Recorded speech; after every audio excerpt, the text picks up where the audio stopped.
Kelley Knight joins In the Calm. Kelley is a renowned tarot reader, mystic, author, and the founder of Modern Mystic Shop. She shares her story of spiritual awakening and birthing her business from that spirituality. Kelley brings esoteric practices and ancient wisdom into accessible tools for our modern lives. We're going to dive deep into this beautiful conversation about intentions, protection practices, and learning how to find the spiritual practices that really align for you. Her stories of using spiritual practices to grow her incredible brand are jaw-dropping. You're definitely going to want to take notes and revisit this in your own lives. Let's dive in. Welcome to In the Calm. I'm your host, Georgiana Alexander.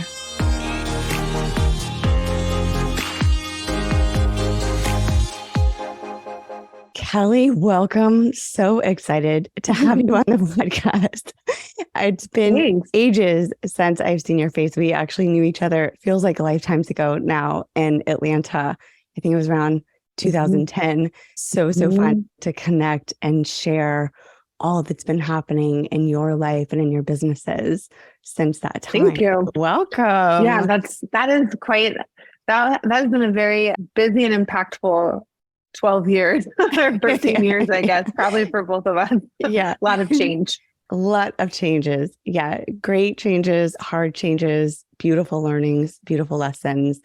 And here we are. It feels like completely different people on the other side, but yet still the same. So good. Yeah, I would agree. Yeah, I remember we would go down, Kelley and I would meet and go down to the river and just take in all the energy and the environment. And it was really great conversations at that time of life. You guys are going to love this conversations. I know you heard it in the intro, but diving in, Kelley has a book called Spells for the Modern Mystic, The Essentials for a Complete Ritual Practice with 25 Spells for Healing, Wealth, Love, and Personal Transformation. I kind of love the story of how this all came to be and how you went from business and marketing into really deep diving into your own spiritual practice and how that just opened the doorway to this whole other life for you. Could you talk about how this transpired? Yeah, you brought it up that we knew each other about 12 years ago. So I would say that was probably the time where I'm so bad with timelines, but was really exploring this topic for the first time. And for me, it didn't come from some sort of like quest for enlightenment or intuition. It was really trying to like gain some sense of control over my life and try to understand how it was that I checked every single box that you're supposed to check and had like all the things that you're supposed to have, yet I felt profoundly disconnected and unhappy. And I didn't even have a sense of who I was because I felt like I had built a life to please my parents or to, fit into society or all of those things. So for me, and it has always seemed to be, and I'm trying to find a more graceful way, like out of sheer necessity and desperation comes like the transformation and reaching for something else. I would love it to be a more gentle process. I have not figured out how to do that personally. So for me, that's when I started to dive into a lot of group work, Gestalt therapy, Buddhist studies, energy healing being like worked on by practitioners, but also learning those sorts of modalities. Tarot was introduced to me at that time. And these were all tools to help me understand why I was the way I was, who I am, and then to reframe my personal history and narrative into something that is positive and something that I can work with and heal through. And then through that process of like excavating, I had a pretty abrupt psychic awakening, which is probably not the usual path for folks. Will you dive into that? Because I get asked all the time, and you and I know this, my listeners know this, but I grew up intuitively awakened in a lot of ways. It's something I didn't talk about, even when we knew each other in the beginning, I didn't talk about. And then you were going through your journey of opening and discovery out of, as you said, necessity. But I think it's important to have these conversations about what it felt and was like for you waking up, because people sometimes are having awakenings and not realizing, oh, like this is what it is, or, oh, maybe I could not have to have it slap me in the face so hard, Yeah, that would be so great. For me, it was a very strange experience. I was part of this like group that did a lot of this transformation work, and I was part of a program that lasted a year and a half.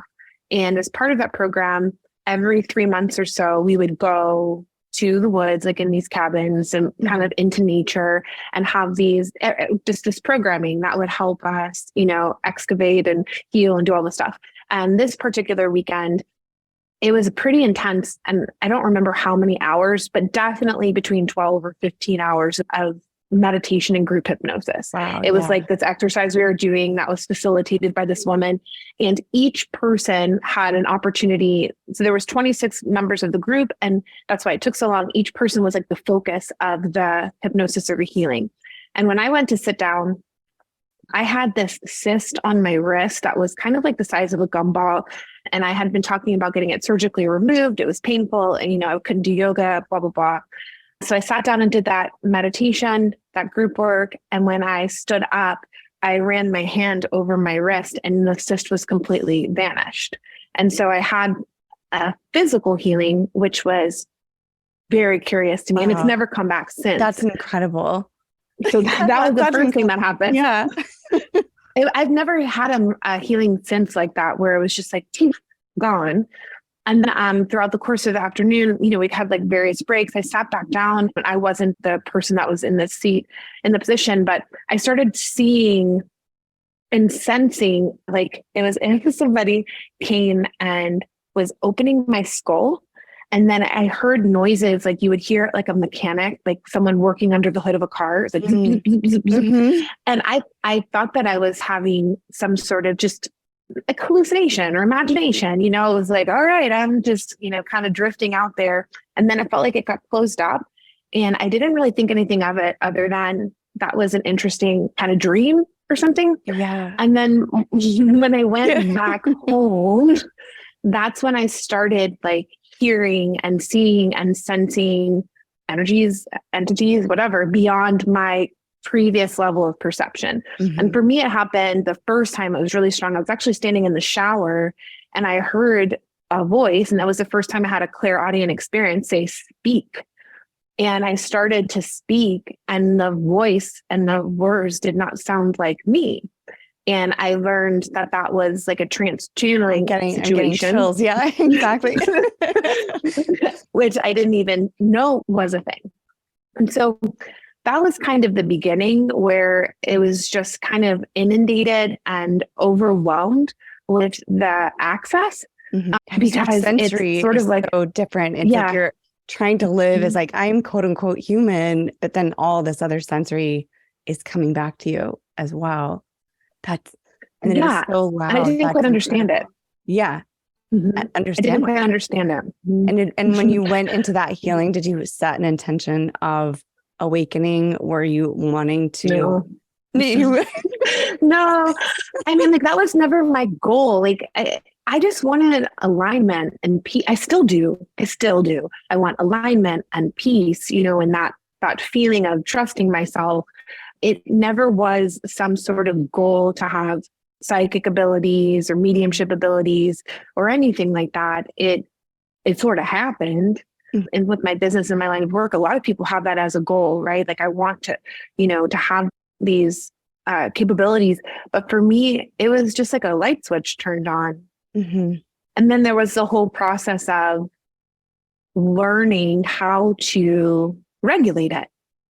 And use it as instead of feeling overwhelmed, use it as I see fit, and that was a whole other piece of personal powers, like taking command over it and using it as I wanted and I was most comfortable. And luckily I was guided to a lot of teachers and who validated me and worked with me and helped me rein it in, I guess would be the best way to say it. I hear so often when people, first of all, are like, I really want to awaken to my psychic gifts. And they're like, what is that like? And I'm like, I'm probably not the great person to tell you. Like, it was kind of like it was always there for me. And it has taken a lifetime to regulate sensory. And the way that I've talked to people about it is, I think that we all have those gifts naturally. Like it just is our humanness to actually have that ability. kind of letting down the veil of what we think humanity and humanness is. But then it's that whole other side of trying to, as you say, regulate. That was beautifully said, because it is a regulation. You're walking around, and for me, I have vision. So I'm watching walls shift, and I'm watching energy, and I'm seeing different dimensions of people at the same time. And I'm like, okay, nobody else is seeing this, that kind of thing. So it is a big shift. But thank you for sharing that, because so often people either have the intention or they have just an unannounced awakening, and they're looking for answers of, is this normal? And the thing is, there is no normalcy. It's just your own personal experience. And then it's how it's meant for you to grow and elevate and evolve. And how incredible that that gift came to you, whether you wanted it or not. It's like part of your path. And now here you are helping so many others find normalcy and peace, the thing that you have searched for with your shop and with your business. I mean, do you feel like, kind of getting back to the question of how you evolved in your business, do you feel like that awakening was really the moment where then you found the tools of tarot to then evolve your business? Yeah. Through that, I used tarot as a way to regulate the gifts. So it's like, okay, I don't want to hear, sense, see things all the time.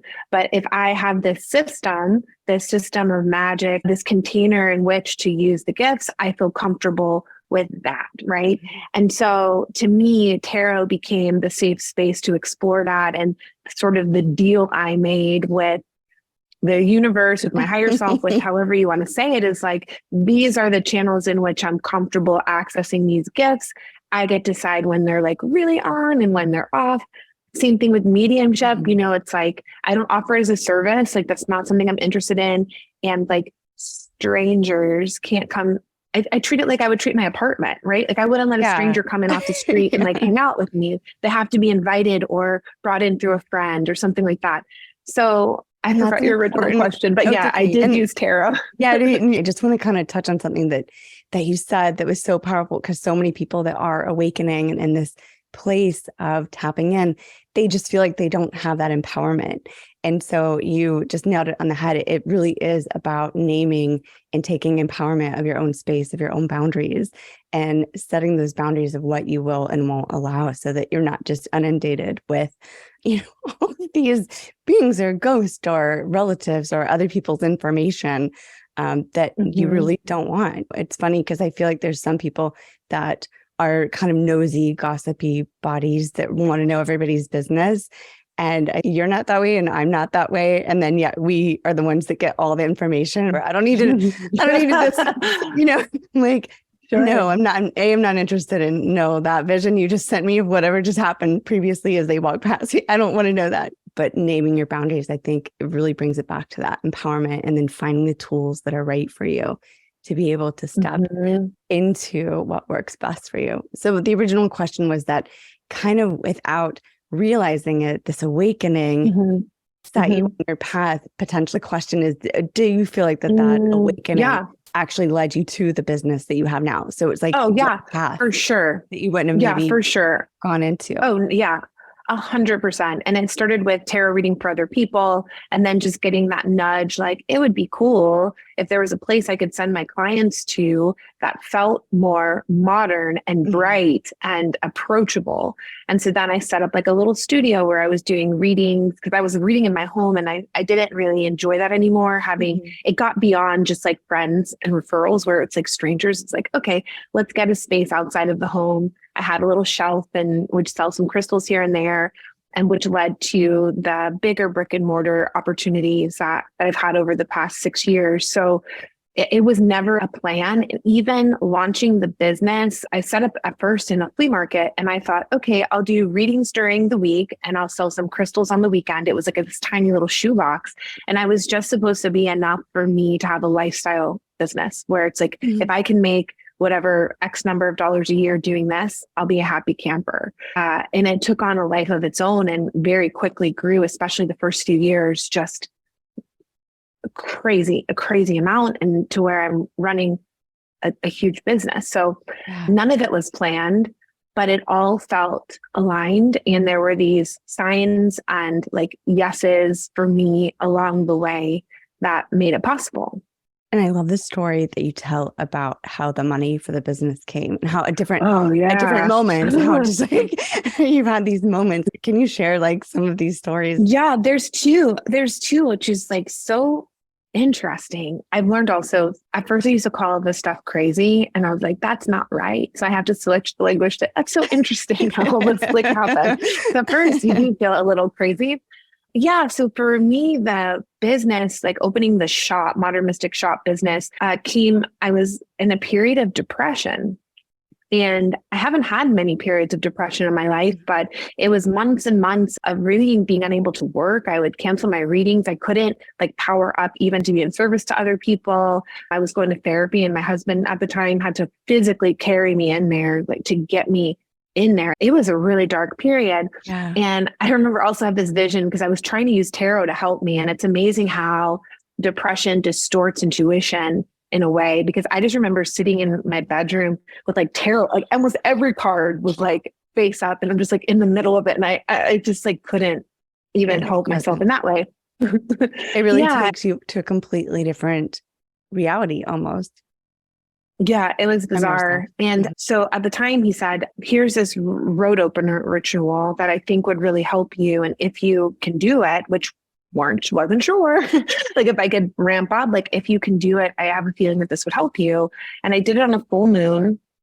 And it's actually in the book. The road opener ritual is in the book. I've done it. I have to say, I've got the book. I'm going to share because I've done several of the rituals. They're amazing. And I'm going to share about that experience. I don't want to distract from this story, but yeah, right. No problem.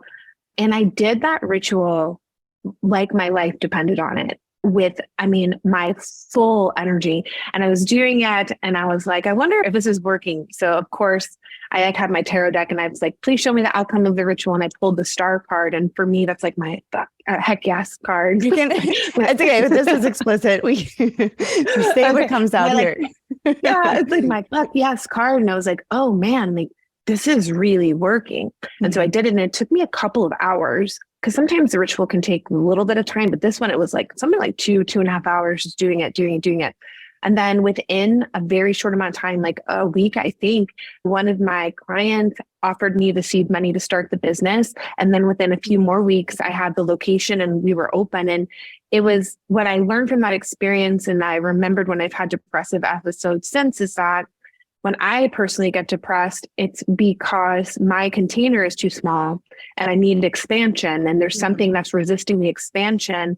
And when I'm not expanding, I'm stagnant, and that's depressing to me. That like, it just sucks the life out of me. So when I start to get in those modes again, I have to remember, like, where do I need to grow? How do I need to expand? And that usually can lift. But yeah, I did the road opener, and that was the store at that point was like a long-term goal, and it became an immediate goal. And then another sort of magical win. It's just so wild, because the tangibility of so many of the experiences, I think so many people are like, oh, I want this tangibility. You know, for me, my fuck yes is a lot of times I feel like nothing's happening. Then I'm in a completely different reality. It's like such a quantum shift where the people, the faces, the location that I am suddenly overnight is completely different. So it's not even my action steps. It doesn't feel as physical to me.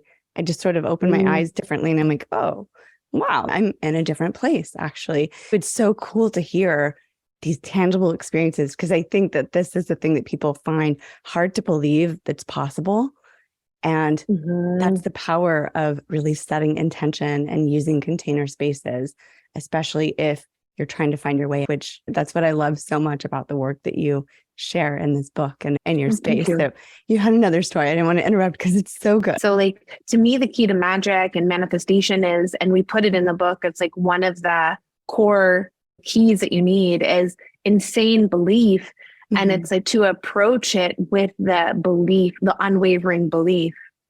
And so it is like that it's happening and not wavering with that, which is interesting. Yeah. This one was even, I mean, I don't know if you can rank them, but this was pretty cool.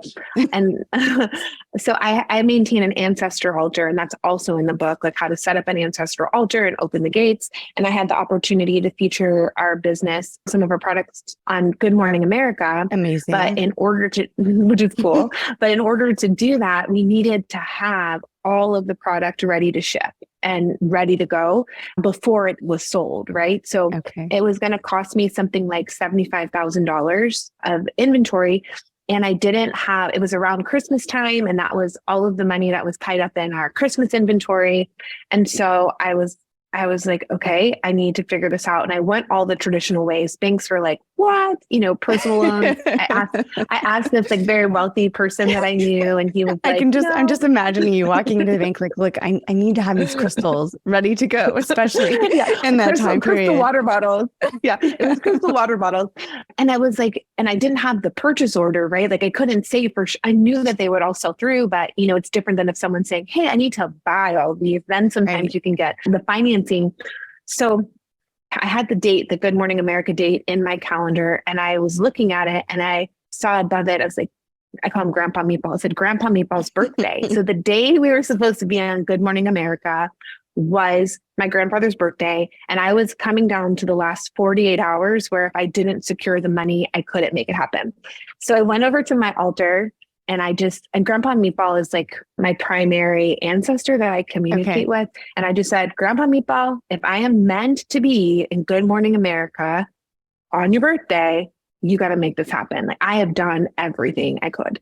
And so I go, and I leave the apartment, and I go to my friend's massage studio to get a massage. And she's like, how are you doing? And I was like, oh, just trying to make, $75,000 fall out of the sky. Just like, for what? And I told her, I go into my massage. She goes into the massage room with another client. And then we both end at the same time. And she said, my client wants to loan you the money. And I was like, what? That's so wild. Yeah, that is wild. And I was like, what? She's like, yeah, can you wait out here and talk to her? And I said, sure. So she comes out, and she's like, hey, my name is so-and-so. I've been a customer of yours for many years. Christine was telling me what you needed the money for. I just got this windfall of money that I decided that I wanted to help, female entrepreneurs forward their mission. I love what you're doing. I can give you a short-term loan. And I was like, how much interest? She was like, don't even worry about that. So she agreed to give me the money. Then when I got home that day, the original wealthy man that I had asked for the money, who said no, wrote me back and said, hey, I know you're close to your deadline. If you don't already have the money secured, I'm happy to loan it to you. Wow. So I had double the amount that I needed. Grandpa Meatball came through. Yeah. Making it happen. That's incredible. Right. Yeah. Yeah, it's very cool. And I have to remember these moments, because even though I've had these experiences, if there's like long periods of time between them, sometimes I even forget that that's accessible, and forget to ask for the miracle. So I just know this stuff works through personal experience. And that's why the book that was created was also a product, and everything you need is in that book, because I want no barriers to entry. And if you're in middle America and you don't have like a metaphysical store nearby where you can buy like a spell candle or whatever, like you got it there. Because I think the only way that you can get this belief is through experience. It's like the main way. And so I try to create products that people can experience the results with. And then you're like, oh yeah, this works. And it's easier next time and easier next time. Yeah, this has been my experience. And this is what I love so much about what you're doing, because we both come from Atlanta. There are metaphysical bookstores. I mean, even in the 90s, I was like a teenager going into some different places, like in little 5 Points, yeah, that's still there. Yeah. Been there recently. But it also felt like I kind of was more of a girly girl. I was just intuitive. I wanted tools. I wanted things, but I felt displaced in the environments that I would go into looking for this.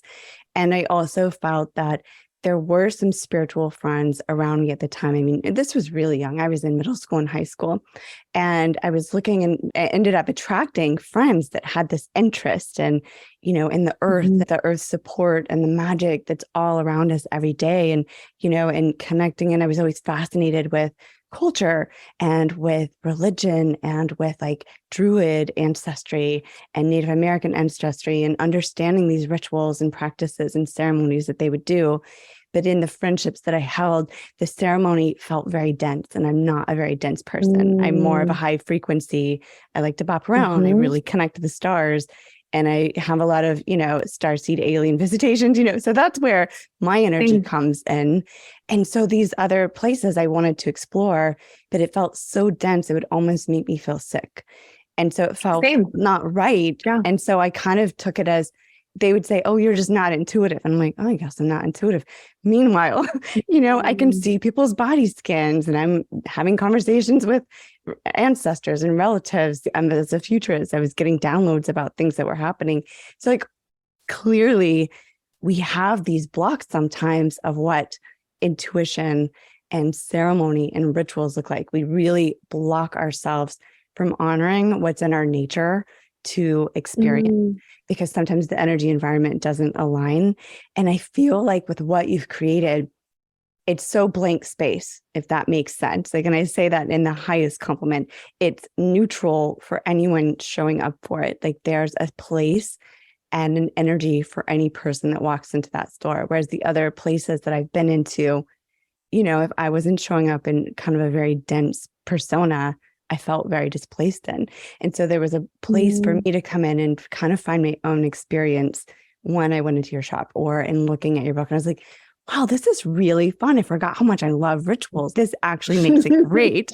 And I did Road Opener. And again, I didn't have like this huge like sky opening experience, but it was also massive at the same time. I could feel the shift.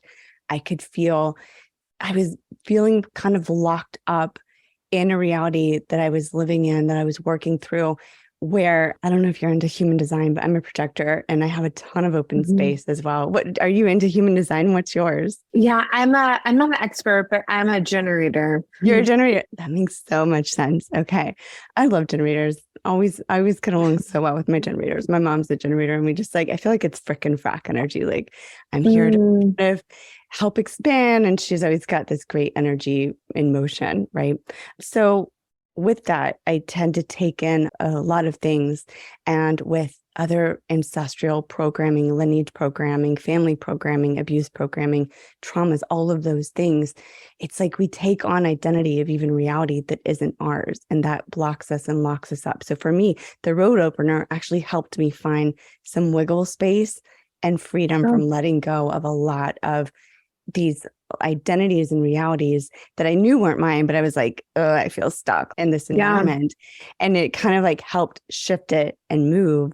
And the other one I really loved was I never thought about this before. It's the solar shielding. Love solar shielding. I feel like such a magnet. When I do solar shielding, I feel like all of a sudden out of nowhere, people start calling me with opportunities or connecting and having conversations. And I feel safe and protected at the same time, which is another really great thing to kind of tap in. So these are such great tools. I'd love it if you could share a little bit for people listening about what ritual mysticism feels like in a modern sense, because I think that there's such an identity to those words that might be different than what people are associating, especially coming from maybe a religious upbringing where they're feeling the nudge to explore, but they're kind of blocked from exploring things in this nature that their intuition is calling them towards. Do you have some words of wisdom here? Yeah. Well, I would say what I've noticed through our customers and through my clients is if you don't dismantle the religious programming, you will apply the same lens through to mysticism, ritual, anything metaphysical, because it's like a worldview. So I think what's really interesting as you approach different techniques and strategies that are spiritual, non-religious, you will, because it's so different, front and center, you will start to see some of the programming that you might not even realize that was there based on your aversion or attraction or beliefs or frustrations or whatever that is. And so I do find that if people come from a strong religious background, the biggest leap is the belief that the God is within you and it's not external, if that makes sense. Like you are an extension of source energy. And so I would feel like that's a big sometimes leap that people, that I think that's the biggest difference between shifting. And then also the notion that a lot of the identity of deities, or like I call in archangels often, like you can call in what's familiar and comfortable and safe to you within these practices as well. It's really a belief of understanding your own empowerment, I would say, and the power of intention. Because a lot of people talk about manifestation or creation in life, and it's almost this intangible conversation for some people. Like they need something to hold on to. And I feel like that rituals and ceremony are such an incredible way to ground into creation for yourself and really understand that we are built as creators. We are everything in the universe is all one, right?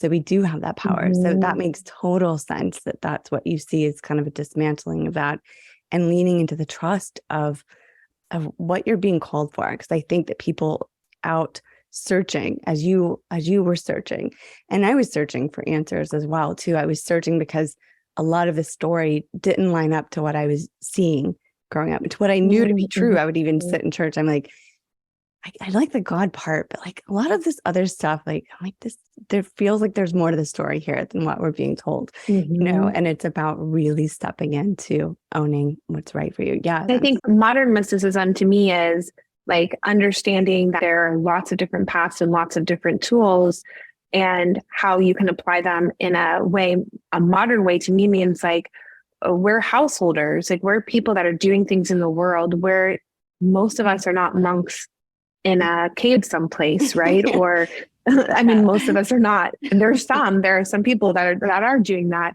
And so it's like, how do you apply these same technologies, wisdom tools to help you move forward and co-create the life that you want with maintaining your responsibilities and like the things that we want to achieve?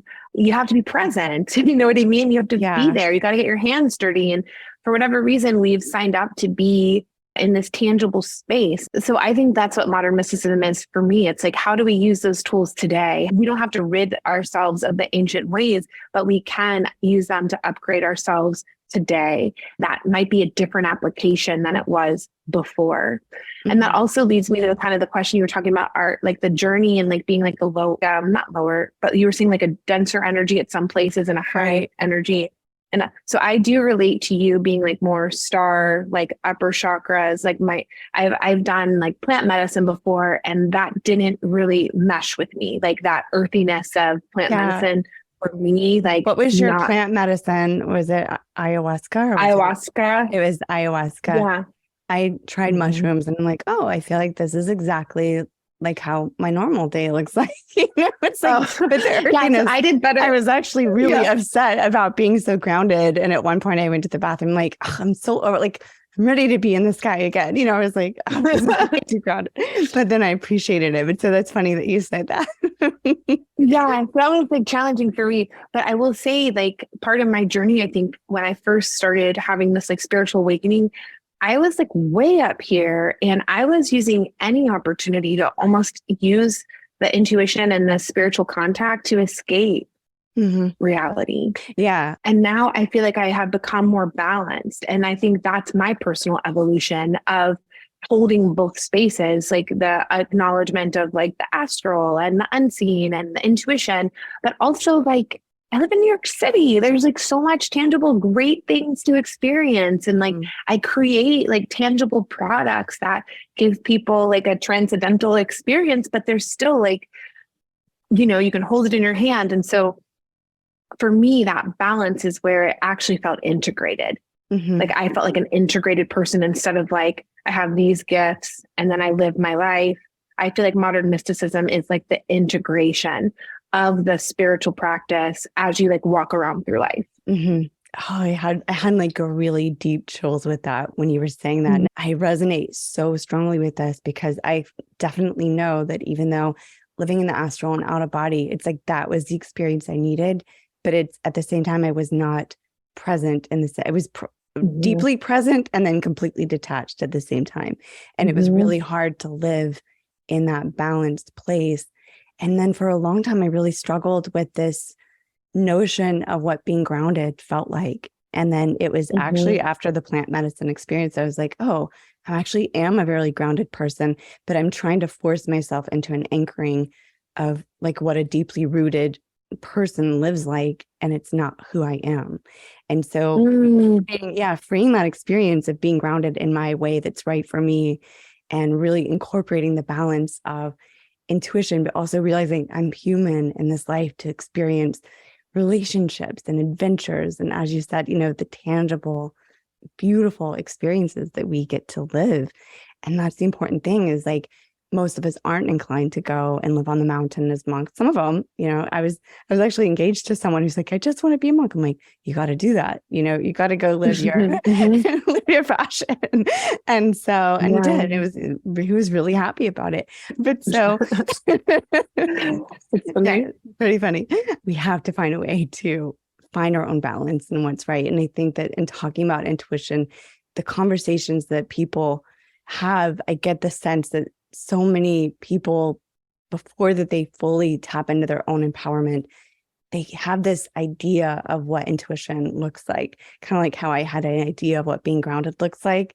And it's so different for each person. Like, you can't look to somebody else. You have to just turn inward and find what is you and what your experience looks and feels like.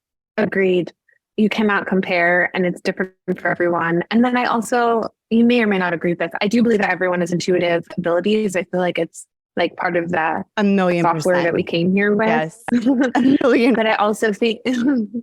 But I also think it's like, just like any other ability or gift, that there are some people that are like Olympic level intuitives. And then there's some people that are entry level, but then you can work it and you can like go run outside every day and build up your strength and build your endurance and make it stronger.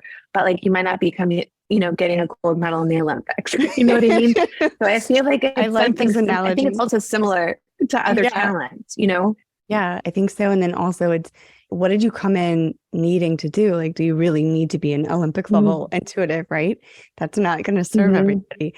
And so it's about honoring what you are here. And I think that again comes back to the theme of empowerment, which I love, is like really honoring and recognizing who you are and what's right. And I think that's why it's so incredible that you offer and create space and container and tools for people to do that in your physical stores in New York and in Atlanta. And then also online, you have a great space too. On Instagram, I'm always really having a lot of fun answering, like shouting. You guys like pose a lot of questions, and I'm like, I'm really social about it. I'm like, yeah. I love it. I love it. We've got such a good person that helps me with social media. Like, she's just so funny and real. She's an earth sign. And I think that brings and a mystic, right? So she brings like that grounded, like fun pop culture reference to that's modern mysticism, right? It's like totally the Zodiac as Rihanna songs or whatever. I thoroughly enjoy it for sure. Thanks. I've heard you talk about embracing the ego and embracing the shadow, whereas so many people talk about, oh, we have to ostracize from this or cut it off or it's evil or wrong. And I feel exactly the same way. I'd love for you to share that. I haven't been asked that in a while. So thank you for asking. Yeah. I mean, I think that if you try to dismantle your ego, you're at risk of a psychotic break. It's like, I think disconnecting from any part of yourself, deliberately ostracizing, does not create that sense of integration and alignment that we're going for. And I was in, like, as much as I got out of that program where I had my psychic awakening, there was also a heavy emphasis on dismantling your ego and like rebuilding yourself. And that part did not serve me. Like, that part of that experience was highly traumatizing. And, almost asking someone else, like, who am I? Who am I? Like, that's never going to serve me, at least, right? Like having someone dismantle me and then tell me who I am, like, that's not empowerment. That's really scary, actually. But there are a lot of, I believe it was like a cult-like environment. So like, granted, there was great stuff that happened, through that program, but a lot of other things. And that's why I left like a thief in the night. So all that to say, which is a whole other podcast. So I think that when I think about the ego, I think about a lot of things in tarot archetypes. And to me, it's the strength card, which is like the ego. So in the strength card, there's like a woman and a lion, and the lion is bowing and the woman is like very close. And it's like, if the lion is the ego, how can you make your ego, your drive, in service to your heart, in service to your calling, in service? It's what gets you out of bed in the morning. It's what drives you and propels you forward. But it doesn't have to be like what's in charge 100% of the time. So I think it's also part of that integration, right? It's like part of the acceptance of all parts of self and understanding how it can all be in service to whatever it is that you're up to. 1,000,000%. And I feel like I do a lot of ancestral healing with people, and I've done my own trauma healing and shadow work. And I feel like that was one of the key components to being able to move quickly through. And not that the intention was quickly, it was just I gave myself permission to take the time and the space and the evolution I needed to in healing. But embodying my ego and embodying the shadow and being open to learning from it and listening to it was so empowering.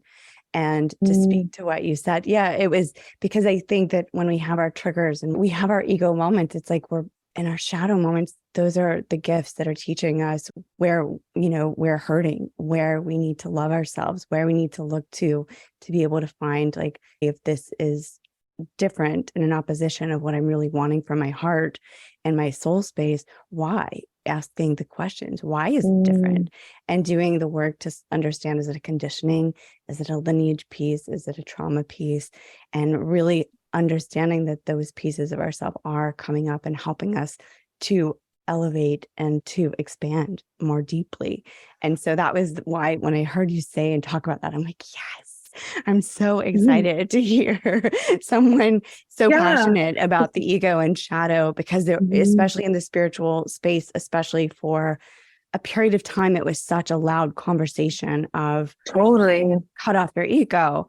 Going back to what you had said about this group that basically was telling you who you were, that were teaching you that you needed an outside force. I just want to share with everyone listening, be very red flagged careful about that, because there are people, intuitives are people, right? Spiritually, developed people are still humans, and they have the capacity to, whether intentional or unintentional, really set off some very harmful activations within your soul. Like, it's so powerful and important to look within yourself. I've had intuitives in my life that from, anger and their own issues in their own lives lash out in my life in ways that on an energetic, intuitive, and psychic level were very, very damaging and took a lot of time and healing to fix.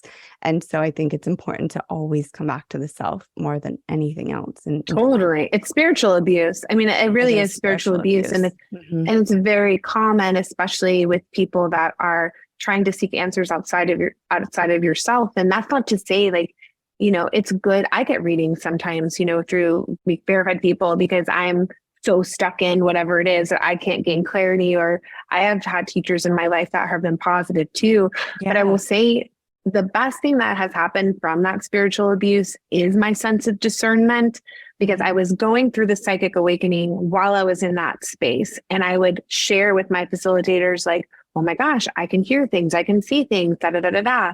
And as soon as like I could be the one that hears for myself, they were like, you think you're special. Why are you like, just like trying to flip. Yeah.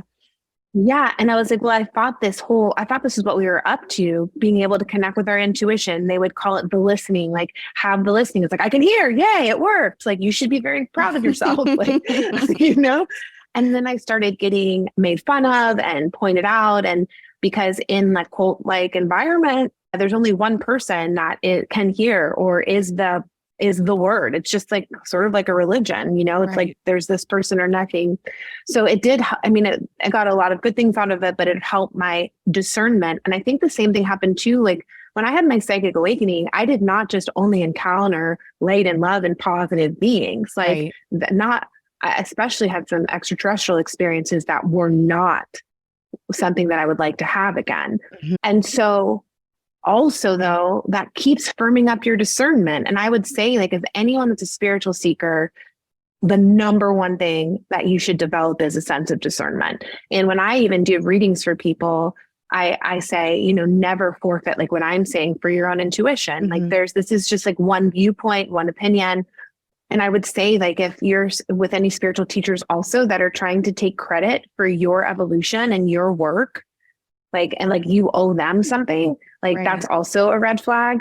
Right. So, you know, I'm even hard to take a compliment when someone's like, that was a great reading. Thank you. And I'm like, you're the one that showed up, you know, you were open, you know, you just like keep pushing it back on that. You just like keep pushing it back on the person, because it's really up to them. And that's why sorry, I'm getting like on a tangent now, but that's why I love that's what I love, why I love the business that we created. I say we, because it's not just me. There's like a whole team of people here that have helped me today and along the way, because we create opportunities for you to have those experiences. We sell these products so that you can become your own oracle, your own healer, your own everything. And it doesn't mean that teachers aren't valuable. I think that they are, but at the end of the day, it's you on you. And yeah, that's what I have to say about that.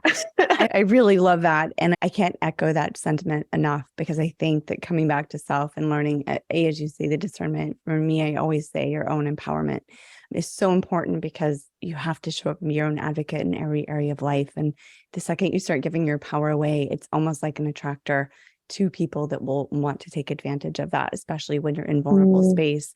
So that's so huge. And I also want to kind of touch back on something you were saying about when you first went into awakening and how there was a lot coming at you that wasn't so positive. I think that's what a lot of people are afraid of. I know I had that experience. It wasn't an awakening for me, but it was when I was about 12 that everything was getting a lot louder, when I was really kind of getting into myself more, that I had a lot of entity attack. And I think it was a density misplacement that was attracting it. But I don't want people to feel afraid of it. I would love it if you could speak to what helped you empower to say, oh, these things are happening, but actually let me learn how to have boundaries and clearing and hold space for only what is of my highest good. I think that that's so empowering for people to know. So in that case, because I was so new and I didn't have a lot of tools or experience, and I would recommend this to anyone, pray your ass off for the right people to come to help you. And I had two people that really helped me. And one was a teacher who was part of that occultic community, but she had left before I did and realized what was up. And I reached out to her, and she's a Native American woman who really helped and worked with me, like with the force of everything, like the whole universe and everything, to like clear it and to close the door and to teach me how to do that same work. And so I did need help. It's almost like when you have like an illness and you go to the doctor or whatever, it's like I needed support in that. And I've not had that issue since. But I will say also, like, I have this belief, and I don't know if you share this, but in this realm, I do have the belief that we are the strongest powers here, because this is our domain. And so I think that I will say this again, like your fear is just showing you how you relate to the world and where you feel powerless. So if you're afraid of these entities or negative energies to the degree that it's keeping you from taking the good and having the good experiences from what is available, I would also check to see like where you're also living in fear about in other spaces, right? Like, because it's kind of a reflection of that. So I don't know if that answers your question, but yeah, it totally I think does. I just feel like we have the strongest command, and you can say back off, or you can say not now, or even in a positive way. If you're like in a stream of information and all these like people that you want to talk to spiritually are coming towards you, you can say, hey, one at a time, line up, like slow down. It's just understanding like your own agency. And I just feel like the spirit world is very much like the transactional world in which we live and that we're an expert in. Like we get to say yes, no, we get to be our own gatekeeper. We get tune-ups, like we take vitamins, you know, we have energetic hygiene, or we have physical hygiene. You have spiritual energetic hygiene. It's kind of the same. I agree. I want to come back to that. I want to ask you a question about your spiritual hygiene. Sure. But I also want to say that I always share a practice of setting the space. I think it's really important that if you're going into spiritual work, and you've got some protector rituals and spells in your book as well, We do. It's really important that when you go to open yourself up to hearing and seeing and feeling, to call in the support. And what I mean by that is naming what is you're giving permission to what you will allow. So say, for example, I always call in archangels to hold space for me and to help kind of gatekeep whatever's coming through. And then anything that comes through, I'm really not open to receiving any information about anyone or anything else in the world. I've kind of said only if it has to do with me, or unless I ask to see something for another person, because I don't want to know everybody's business. I don't want to feel things or get information. And I also make sure that if I'm going into meditation, I want a safe, protected space where I can really open myself up and connect deeply with myself and not be inundated with, things that maybe don't have my highest good in mind. Coming back to that naming, setting the intention, having the authority to say, this is my space, back off. And that is powerful. It's so powerful. I don't think most people realize how incredibly powerful we are in this universe, that we can command and set our intentions for everything that we want, see, and experience. And so then when these negative things happen, I know a lot of people say, oh, well, why did this bad thing happen? But what if we shift our perspective into saying, what am I learning from this? How did I draw this in, and where can I shift that? So just to kind of touch in on that for everyone listening, that you are so, so powerful. And now going back to your spiritual hygiene, I wanted to ask what your spiritual and wellness practices for, like your daily hygiene and your morning rituals and things like that. What does that look like for you? Well, first, I love what you're talking about, the angels. And one of my favorite things to do is, in the book, we call it the Watcher's Call. So you call in 4 archangels and one in, each cardinal direction. And they are the watchers. They're literally watching out for you, and they're like guardians of the space. So I think that that's really beautiful. I'm a big salt person. I find salt very protective for me. So like literally in our apartment, there's salt under every single baseboard, but salt baths, like eating a pinch of salt between readings. We do have salt products in the space. Like in Modern Mystic Shop, there's this beautiful clearing bath. So I like the physical clearing. And explain for everybody why salt is a clearing mechanism. Can you explain? So it's clearing and protective. Yeah, it's clearing and protective. So when I say a salt bath, I would say get your head under the water. Really, it's good for the crown, I think, too, just to fully cleanse, physically cleanse your entire auric field. And it's also very healthy for your physical body to absorb the minerals. So I love when things are multifunction. And like I said, I love the Watcher's Call. I love meditation generally, because I feel that's an auric and a mind cleanser. But I don't do anything so crazy. I mean, I use crystals and oils a lot when I'm doing my readings. And I have found for myself that there were times where, when I was newer to this work, that the ritual and the setup to do these sorts of things took a lot more time and energy. And now I feel like I can just kind of almost snap my fingers and it's set up. If that makes sense. And then for clients, I love this. I do this when I'm feeling really dense, especially emotional energy in my body, is this visualization where I imagine it like a physical shadow on my body. And then I imagine my angels, ancestors, guides, as a wheel above me, and it's turning, is it clockwise? No, at first it's turning counterclockwise, and then it sort of sucks the shadow, and then they reverse direction, and then it becomes a gold light, and then I pour it back into me. And that's the transmutation process. I love transmutation and alchemy. That's all our rituals are. You call up the negative and you transmute it into the positive that you want. So those are some things I like to do. Oh, and then burning salt. I love burning salt in physical spaces. And that's also in the last chapter of the book. You basically do the Watcher's Call, and then you burn a mixture of salt and alcohol. You're very careful with it in every room of your house. I have a quick story. Can I tell you a quick story about how badass that is? Yes. My dad was put our family home on the market. It was it's like a pretty large space, and he couldn't get it sold. Like they went through a couple of different realtors and it was just like forever on the market. And I tapped into it and I was like, Dad, you're not selling the home because, and they staged it. So it didn't even look like all of our family stuff, but it was like, there's too much of our family's emotional energy. Like it's like, we've lived there for 30 years. This is like energetically. Yeah. So my stepmom's not into this stuff. So she like went like for a hike or something, and it was like a 14-room house. And he did the watcher's call and burned salt in every single room of that house. And it sold within like the next week. That's amazing. So it really does clear energy. We're supposed to do it this weekend. We forgot. Burning salt is just my favorite energetic space clearer. And I didn't even know my lineage is Italian.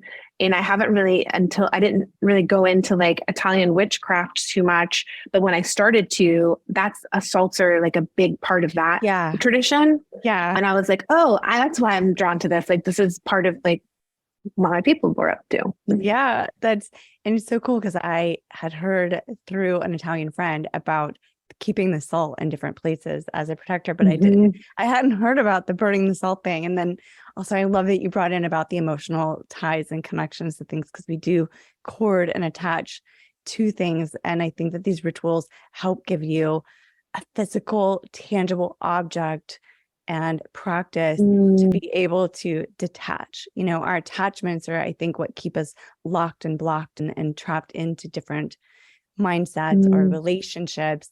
And these practices and rituals give us something tangible to work through that really focus attention and the energy into surrendering it. So it's so beautiful, that practice. Yeah.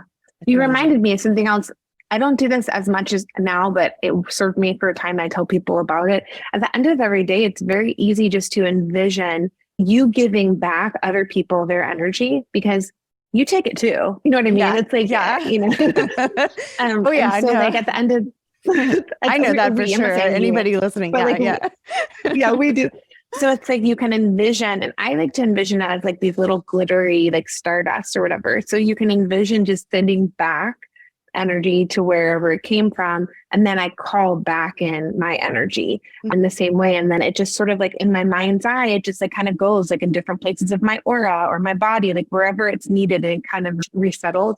I used to do that quite often. And that's like a nice, easy, soothing kind of just rebalancing the energy exchange. I like that. I normally do it in a way of, I'm like, disconnect and clear. Like I'll say it in words and in commands of disconnect and clear. But I really like that visualization that you just shared. Like that feels actually nicer, not so abrupt. Yeah. Yeah. So for me, like I've been trying, like over the years, I had to like work, this is my thing, but like the words like boundary, protection, all that stuff was hard for me to hold, because I'm kind of like binary sometimes, hold that idea with the idea of like openness and receptivity. Because one feels like it. So I had to like shift that a little bit of like, oh, I love that. I mean, well, how can I feel like I want both things, right? But it's like, if I feel like I need to protect myself, how do I be open and receptive? If that's the juxtaposition in my mind, it's like binary. So that's where I worked more with like, I think like protective, I'm still using the word protective, but like using light instead of the shield, or using, like just those little tweaks in my psyche help me to feel, or like, that's why the solar shielding is so awesome, because it's using the energy of the sun, which is like a very positive energy, and that's like, if you shine so bright, nobody can touch you, as opposed to feeling like I've got to like button up and shield up, protect and protect, cut yourself off. And, I hadn't thought about that with the words, the energetic of the words. I love this so much. Like that just sort of opens so much and explains so much why there's so much more flow when we can drop, open our boundaries, like stand in our power of protectiveness, but not from a place of fear, which those command words sometimes can instill. Oh, I need to set boundaries because it's fearful, or, or like a defensive posture, right? Because it's not as open. But that was just for me. Like other people, those words might feel different. You know what I mean? So it's like, that's the part of understanding yourself and the self-psychology that comes with spirituality and magic. I feel that too. And I had a question for you. Talking about when you first began these practices and how it did take time to set up, and now it's sort of automatic and you can kind of say the words. For me, talking about the ancestral altar, I feel like I'm sometimes less of a person to do things in the physical, but I set up those altars energetically, like they're with me. I create grid frames energetically. Do you feel like that from your experience with the ancestral altars, is that like as potent, or, Yeah. or do you think that the physical really grounds it down? That's a really great question. So my first response, and I might change my mind, but my opinion for this moment is that ancestors in spirit, and actually a lot of entities, or I don't want to call them entities necessarily, but energies, they like to remember what it's like to be human. And through that ancestral altar space, when you give them little treats or incense or alcohol, or you leave their favorite food there, it's like a way to like help connect them back to this realm, because just because they're not here doesn't mean they didn't really love it. Yeah. Obviously they like stick around. So I do think that there's something cool about the physical space and inviting them there and like leaving physical items there for them. But I'm also not going to say like it's not as powerful to have sort of what you're saying, like an energetic altar that goes everywhere. I don't know if it's like as cut and dry, but that's why I like to do it. I think that they have the opportunity to like engage with scent and tactile experiences that they got to have when they were living. Yeah. So I can see the magic and the excitement of the energies that you're talking about, like these ancestors kind of getting lit up. And I have a funny story to tell you about too, with an ancestor. I think I was about 18 or so. And I was connecting with my mom's mom and some of the lineage on that family. And it wasn't really intentional. She just kind of showed up one day and was wanting to tell me about our generational, we're all like wise women and shamans and Native American healers on that side of the family. And it's kind of been very guarded and no one talked about it. No one owned it. Even my mom at 5 was astral traveling, completely teleporting physically into other time and space physically. So it was crazy. And she shut it down. She's like, no, thank you. I'm scared I'm going to get stuck somewhere. She was 5. She had no idea in like rural Alabama. She's like, what just happened? Now she's finally talking about it. So it's like, we come from this line of women. So this great grandmother popped in while I was taking a bath, and I like was just fully embodying this slow, evening ritual with my candles and my bubble bath. And then all of a sudden, like the spirit comes in and sprays me in the face with like a Windex smell. Apparently she liked that. And so I'm like, I can see you. You don't have to spray me in the face with like the freaking like, I don't need to like have my whole scent come in like Windex. I can see with my eyes.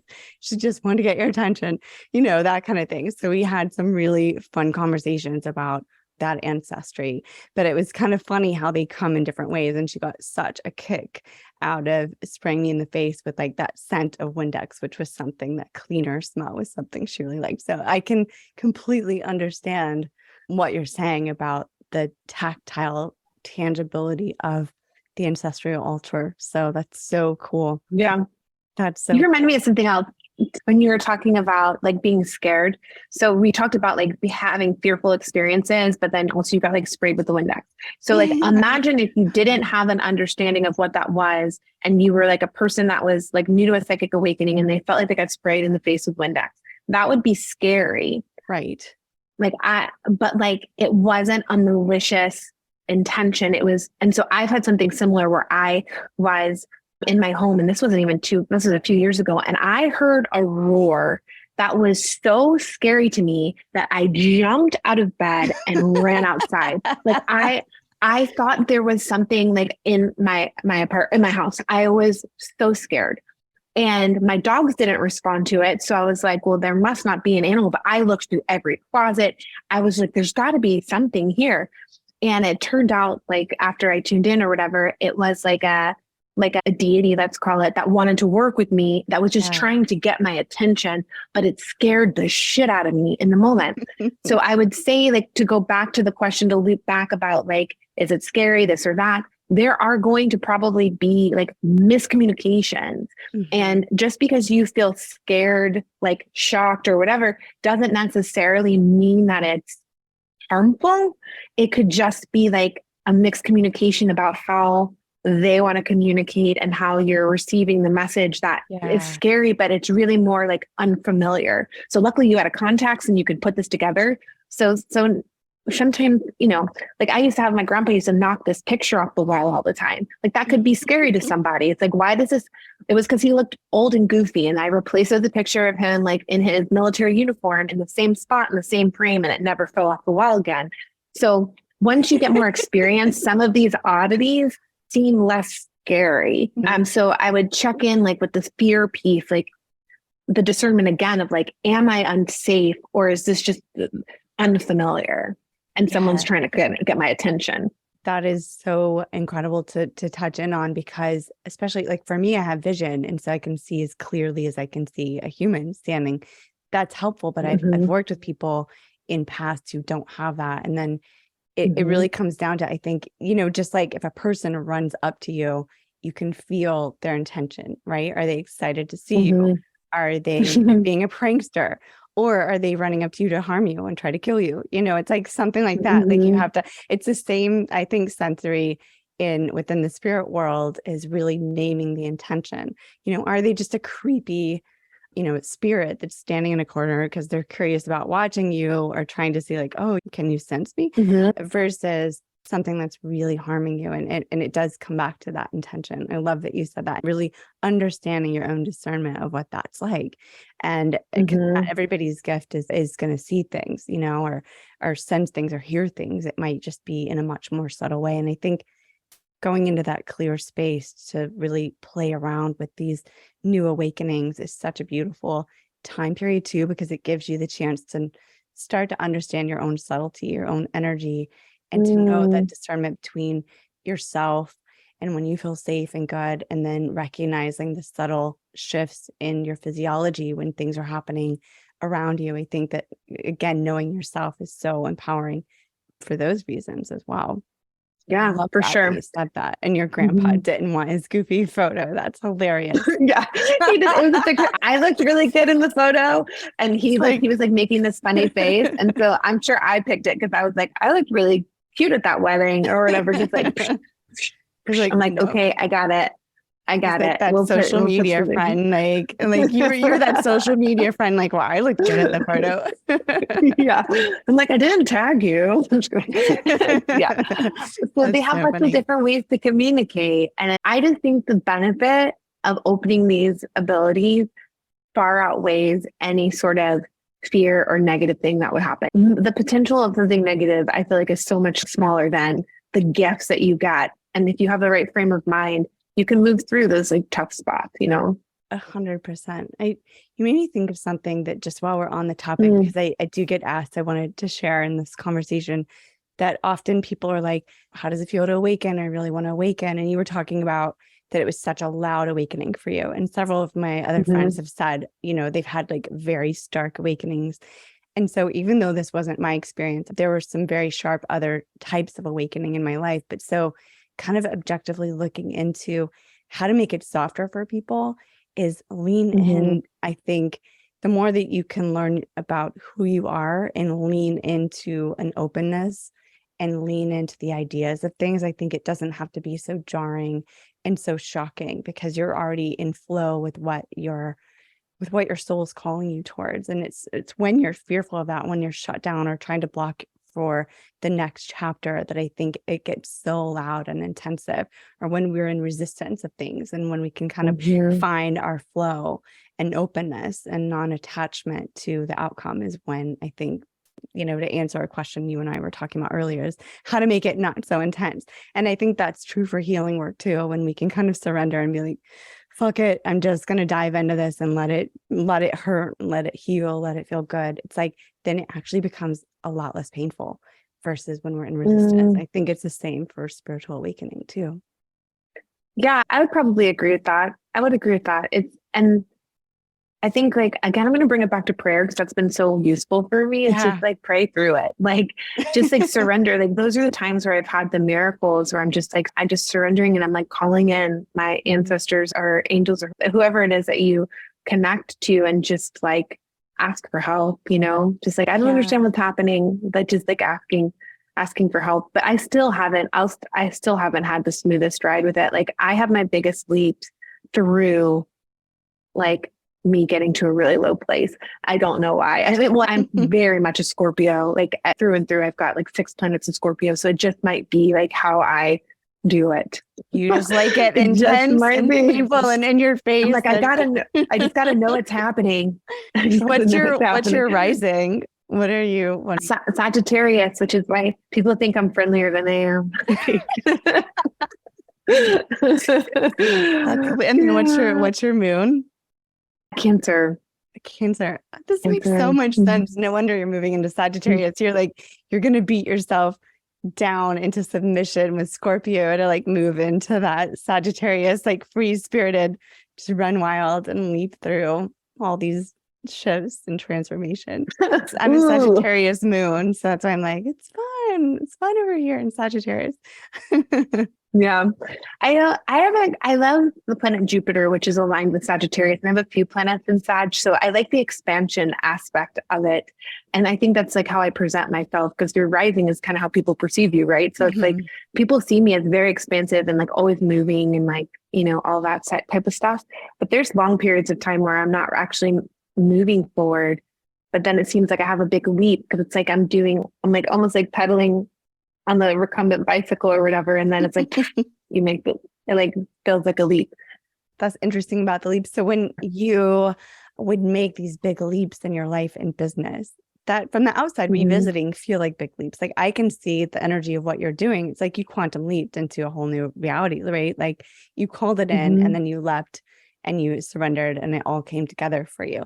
Did it feel like that? Would you have named that as a quantum leap in your life at that time or while you were in the process? Or yeah, for sure. Like I would say like opening the first store was a huge leap.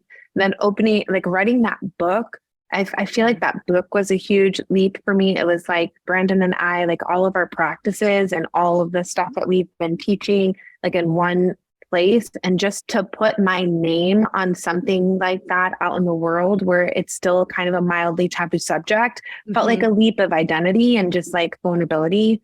And then I would say like opening the store in New York was another leap for me because as a person that was born and raised in New Jersey, like New York is always like the place, and I don't know if I've mentioned this to you, but the way that I found the space was so synchronistic. And it turns out after I moved here, I literally moved to the neighborhood where my ancestors immigrated to the United States. And I was able to track down, like my grandma was born 4 blocks away from where I'm sitting right now. My grandfather lived more than likely on the street where my store is located.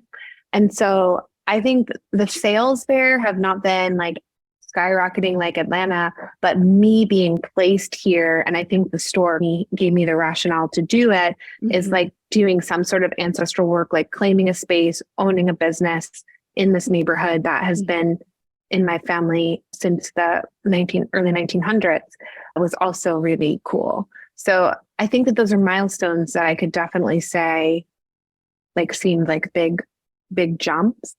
And this is funny, when I was sitting on my ancestor altar in this apartment for the first time, I was going to put it in this little place that's exactly in the northwest corner because like that's the rule, like that's the best way. And I kept on getting the nudge, like put it on the windowsill. So I did. And that kind of answers your question about the physical space. Like when I connected with them, it's like they lived here. Like they wanted to be by the window. They wanted to see what was going on. And I know that they're like in spirit, and I'm sure they can be at all places at once, but there was something about like them nudging that physical altar to be by the window where they can enjoy the neighborhood where they used to live. That subtle shift that somehow made it better for them. I had so many chills. That's incredible that you were brought back to your ancestral neighborhood. Like you were reclaiming and healing and moving forward to all the ancestral pattern systems. Yeah. Wow. I'm still trying to figure out why, because I've been here for 1 year and I don't know that I've had like any huge aha moments about it. So I've got 2 more years at least in this space.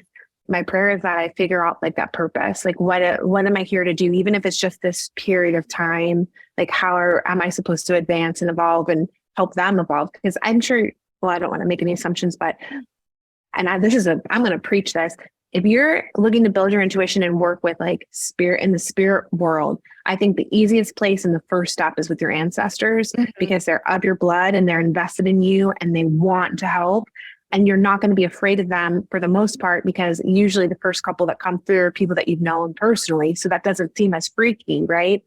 And so I would say, like, for people that are interested in this work, like the ancestral work is where it's at. And they're invested in your evolution, because if you believe in the quantum world, like it heals the lineage frontwards and backwards.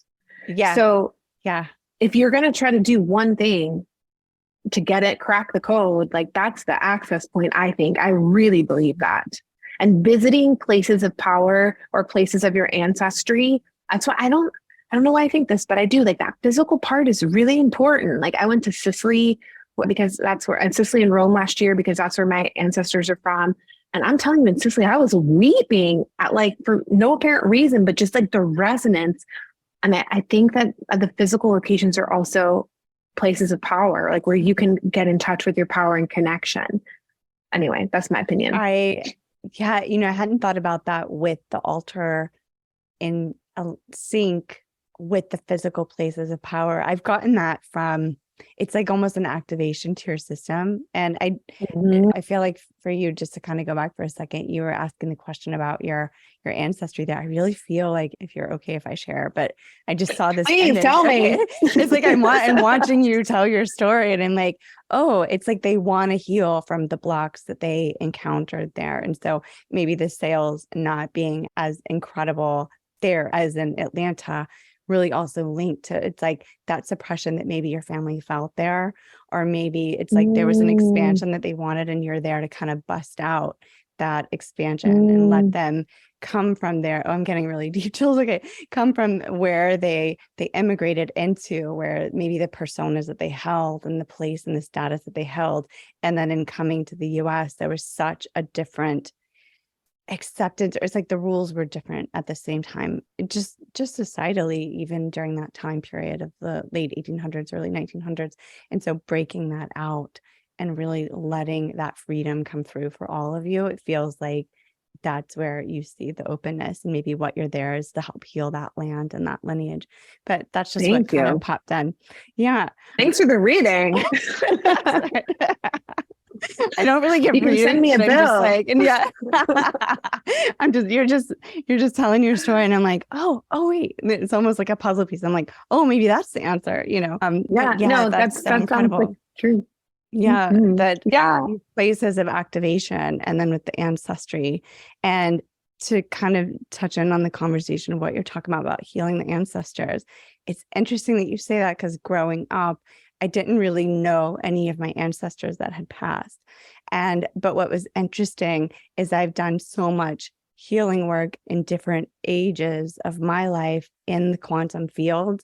And I remember myself in full consciousness as a child talking to myself now that I am in the energy. Your future self. My future, it's like I could see me future then and have the reassurance of, oh, I'm safe to say this or do this, or I'm going to be bolder in this way, or I need to back off of this.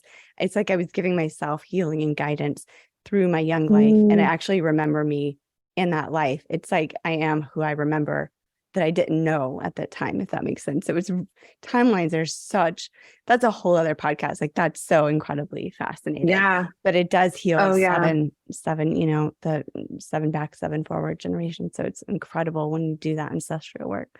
Well, I could just keep rolling with you. There's so many wonderful things I know that you have to share. And it's just so great to connect and get to highlight all of your journey and your work. And I appreciate you being so open to sharing your stories with this community.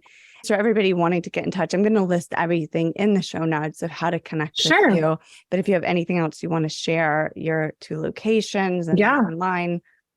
Sure. So modernmysticshop.com is where you can shop with us from anywhere in the country. We have a location in Pond City Market in Atlanta. We're in Nolita, 248 Elizabeth Street in New York City. And then if you are interested in getting a reading with me, sometimes my books are open. It's like very spontaneous, but Kelley, Kelley, Knight.me. And you can get on my waiting list and I'll like let people know. That's kind of what that's going on right now. Awesome. I love it. Thank you so much again, Kelley. It's just so good to have you here. So thank you. Thank you. Thank you. Same. Awesome. Thanks so much.